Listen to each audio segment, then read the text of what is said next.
Hi, everybody. Thank you so much for popping on. I missed you guys last week, or hopefully you missed us on Monday Makeover because it was Memorial Day, and I just wanted people to enjoy their day and their holiday and maybe their social distancing barbecues or honoring our soldiers. So we did not go live, but I'm super excited to be on here tonight with my sweet friend Amy. And as you guys know, on Makeover Monday, I love to just highlight, especially women in my life, but individuals, entrepreneurs in my life that have set out, that have totally designed their life, created a massive successful career, been able to impact, help other people that align themselves with values that I have, which is contribution and hard work and drive and success and all of that, to ultimately inspire you, to maybe give you some advice, some wisdom, some grace, some encouragement to go out and do the things you want to do. So I would like to invite Amy on, and if you could just welcome everybody by talking to people about your story and what were you doing before you owned your own business? How did you end up owning your own business? I feel like everyone always wants to know, how did you end up here? How do you do it, right? How do you do it? So hello, everyone. Thanks for hanging with us tonight. I was in corporate sales for close to 17 years, and I loved it. Absolutely loved it. However, I was getting a little bored. I felt like I reached kind of my plateau on that, and then really took the time to kind of start figuring out, okay, what do I actually love about this, right? There's pieces that we love about things that we're doing day to day. There's going to be some things that are challenges, some things that we don't truly love. So I just started going down that path of what do I love, what inspires me, how do I keep the energy with this, and how do I give back to the industry and the companies and the people that I've worked with for so long within that kind of structure to develop something. And that's where Sales and Presence started and kicked off.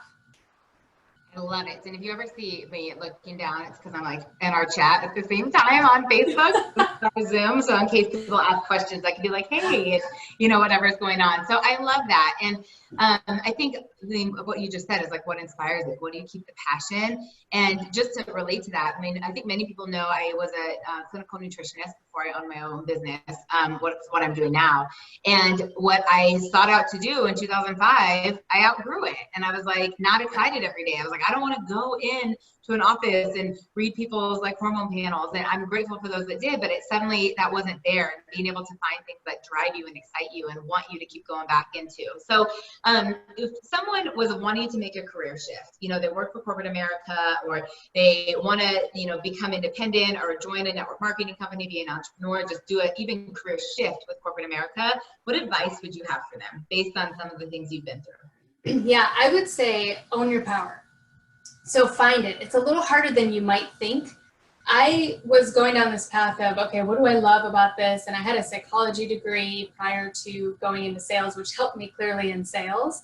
But that was really my passion, was connecting with other people and analyzing the room and doing things like that. And so I lifted that into my business. But a lot of it was asking the hard questions. So taking those people who inspire you, those people that drove you in business, those people that you really respect, and sit down with them and pick their brain about yourself, which is an odd thing to think about, but they really do give you the nuggets that you need about who you are, and there will become a pattern with that. So those people will start saying the same thing over and over again. Oh yeah, what attracted me to you was this. And then that's your power. That's really what you can use to shift and start creating the energy that's needed to pivot and do whatever you want to do next. That's so great. I love that. What a helpful tip that hopefully you guys just got there. What would you say are some of the best resources or books or people that have kind of helped you along your journey? Yeah, so people that have inspired me are people that I've done business with, my old clients, people that have been in the industry, but also Amy Cuddy. If you've never read her book, Presence, she literally shifted the way I sold in the industry and the way I connected with people. It's a really powerful book, and she has a really powerful backstory around that. Simon Sinek is another one that I follow religiously, just because he comes to the table really uniquely, and he has some really generous tips all the time, and he's pushing the boundaries of how people do business and how we shift the game a little bit with being in relationships and, corporate still being kind of a family. And so he does that really well. Those are my two that I follow all the time. I agree. You know, when I first learned about Simon Sinek, it starts with why, you know, and just like the golden circle. But I love you just brought him up because people that do follow him on social media or, you know, podcasts or recordings where he's been given a keynote, you see so much of just that authenticity and things outside of just a broad, like kind of topic on how that shows up. So, and what was the other one? I missed it. The author. I heard the book was Presence, but who was the author? Amy Cuddy. Her last name is Cuddy. She has a really great story, and she's been doing a lot of Facebook Lives lately too, just around, you know, the pandemic and everything that we're going through right now. So she's one to follow and watch. She has some really powerful things to say. That's great. That's incredible. And I know some people watching will want to know that too. And just because we're talking about names right now, and I don't want to forget to ask this, we're not even done with our chat yet, but where can people find you? I know they're going to be like, Amy's amazing. I need to hear more of her. If they were going to hire you, what's the best way that they can get a hold of you? Yeah, they can email booking@salesandpresence.com, or they can find me at salesandpresence.com, my website. Facebook, I'm on here under Sales and Presence. If you follow Sales and Presence anywhere, you'll find me. I'm also on LinkedIn and Instagram. So cool. That's awesome. Because I remember people always ask me, like, where do I meet people? And when Amy and I first met for coffee, and I was so impressed with her. And then she was telling me what she did. And I had that oh my gosh, she must be analyzing everything I'm doing. I probably have the weirdest body language. And what did I just say? And, you know, even from some of the meet and greets that you hosted, being able to learn the different things that you do, there's so much value there. So one of the things I love to ask people, because I believe people always see the glory and they don't pay attention to the story. They don't know that we go through wall kicking moments. It's just you woke up this way, which is not true. What is maybe a famous failure? I hate that term, but in terms of a wall kicking moment, a frustrating moment, something that it didn't go the way you wanted or was pivotal with a skill you had to learn, or growth in your business, growth in you as a person, but it kind of got rocky before it got better. You know, I would say those rocky moments are constant. I don't know. I mean, there's some upsides, right? But it's this kind of up and down moment all the time with owning your own business and creating constantly. And I think it's a beautiful thing because in the moment you're failing forward. So if I can fail forward and figure out, okay, this is what I need to do this. One of my pivotal moments on that was PowerPoints. I do a lot of trainings and live classes. And I am not the PowerPoint person. I'm not the one that puts them together pretty. I have the content, but I don't, it seems like so much time-sucking energy for me. I just don't do that efficiently. So finally, me figuring out I can outsource that was a beautiful moment. So taking the grace of I don't do everything well in my business, and that's okay, and being able to outsource that and really make sure that those things are efficient and time efficient so I can do what I'm really good at. Oh my gosh, that is so gold. I hope everybody listening really is paying attention to that and just being able to kind of almost relinquish the control. I think sometimes when we're an entrepreneur, it's I have to do it all. To be no, just like a CEO gets great marketing people and great salespeople and great customer service, and to get to a point where you can say, you know what, I actually am going to be able to grow and help more people if I can leverage my time. And I love that. And I love that you could just say, this is what I'm good at. I don't have to do it all. Because I think a lot of entrepreneurs fall into that, I have to be good at it all. Oh, completely. Yes. Yeah. And we're too hard on ourselves too. So giving that grace of nope, that's okay. It's okay that that's not what I'm 100%, wanting to do. It's an okay thing. Yeah. So good. That was so valuable. What is a book that you recently read that is everybody has to have it? I know you just mentioned Presence, but what's another one? Either maybe within the times we're in, or just something that is not the classics that all the entrepreneurs have read or heard about. Right. Well, what I just reread was What's Your Why by Simon Sinek. And I just think that it's been read a lot. People know about it, but rereading it and taking it, I read it before I started my business. And I thought, oh, this is great. And it has, all the aspects and things that I love with psychology and, nonverbal communication and just all those things fit with business. But then reading it now as an entrepreneur really helped me and grew really what that means and what is my why. And it actually helped me structure and restructure how I position myself and how I present myself, which is really interesting because you always think you have it nailed down, and people who are in sales and do business with people, everyone is constantly in sales, whether you have that title or not. So it's interesting to be able to still learn these different ways to communicate and connect even after all these years, which is a really exciting thing to be doing. That's awesome. And I totally, totally agree with that. And just because I'm reading it right now, the book, The Vision Driven Leader, I don't know if you read it or if anyone else is looking for something, but so much, I think it's like that why, that burning desire, like what is it inside of us that makes us hungry for more, you know, want to have a bigger impact or be more successful or whatnot. But being able to see where you're going is so important. And, you know, just, in the beginning of the book, I won't spoil it, but he exemplifies two different presidents, and nothing political in terms of their party, but it was the impact of influence they had in leadership, because one was a visionary and one was not, you know. And actually, I'll tell you, the person that highlights it's JFK, because he could see that we were going to go on the moon, and everybody was like, no way, just that vision, and people buy into that. And so I think for anyone who's going to be an entrepreneur, you have to know your why and you have to see where you're going. So my little final last question for you tonight, Amy, if you could give your younger self any advice, what would you say? So fascinating that someone asked me that same question last year when I was just really kicking off this company and starting this, and she was quite younger than me. And it was such a profound question, and I loved the question. So thank you for bringing it up, Lauren. But I think the answer to that is to own your power sooner. I would have owned my power sooner. I had this nugget in this thing within me the entire time I was in corporate and in sales.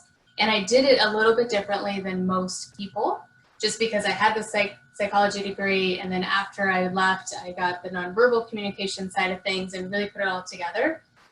But if I were to have dove down a little deeper and trusted my gut sooner, I would have owned that power a lot earlier. So I would say go with it. Listen to what your gut's telling you to do. Oh, I think that's amazing. And, you know, I would just add in on there, not everybody has to be an entrepreneur, right? Like, just like entrepreneurs don't want to be, you know, told what to do or work for somebody else in these fixed hours. You know, a lot of people say they'd rather have that, just go in, do their thing when they leave. And so that's probably not who Amy is speaking to. But if you have it inside of you, like, I want to work for somebody else, I'm not reaching my potential, I'm limited in my creativity, like, I feel like those are the people that you're kind of really tapping into. Yeah. So, and I would say too that I don't see myself as a natural entrepreneur. I struggle with some of the aspects of that. I do really love corporate setting. So even if it is just pivoting to either a new company or a new position within your company that really does honor what your power is and what you love to do, strive for that. Love that. I love that. Just being a go-getter. Well, thank you so much for being on here, you guys. She's in San Diego, and even though she's a Denver girl, she happens to be there and spending time for all of us tonight. So we appreciate you. We are grateful for you. Enjoy your time on the beach, whether it's with Mass and all the extra goodies. And thank you for listening and watching tonight. Hopefully you got some value, and do reach out to Amy. She's an incredible mentor to many. She's absolutely influential in Denver. And if and when, not if, when, our social distancing lifts and we can go back to our networking, follow her, because she hosts some of the absolute best networking events in Denver. And they're not pushy business card training salesy. They have value. They have great people. They're in fun locations. So let's stay tuned for that. And when the social distancing lifts, that we can get back to that. So thank you so much for being on here tonight. We're grateful for you. Bye. Thank you. Bye. Awesome. Thank you. Yeah, you're welcome. Super fun. I tagged you in it, you know, it's public. So if you want to share it anywhere, like if you have a page or, you know, whatever, just to do that, do whatever you want to do with it. And then once the Zoom is back, I'll send it to you in case you need it for anything. But will you just PM me your address too? Yeah. Just so I have it in Facebook, because I don't think I have that. I don't have your phone number. And I don't even know if you got married and all that stuff. So. Oh yeah, I'll send that to you. Yeah. Awesome. Yeah. Are you guys doing okay? Yeah. I mean, yeah, of course we are. We, you know, this season is challenging for everybody, and this week is emotional on everybody. Like, I don't think anybody's not affected by it, you know, but we're grateful, you know, like I'm grateful for what I do. Like Ryan's been working from home, like we're healthy, you know, and we don't know people that have been negatively affected health wise, you know, and so, yeah, but I mean, miss people, miss things, and I hurt for other people, but yeah, big time.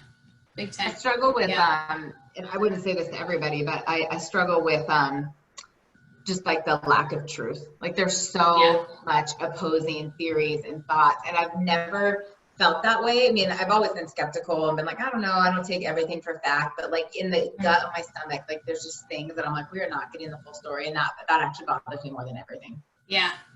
So. And it's difficult, especially, you know, just as much as I do. It's difficult right now. So yeah. It's hard. How is it there in San Diego in terms of the protesting? It's good. They had some for the first night, of course, last night. So a little late to the game, which is classic California. I feel like they're just so laid back that they're like, oh wait, we should do something. Right.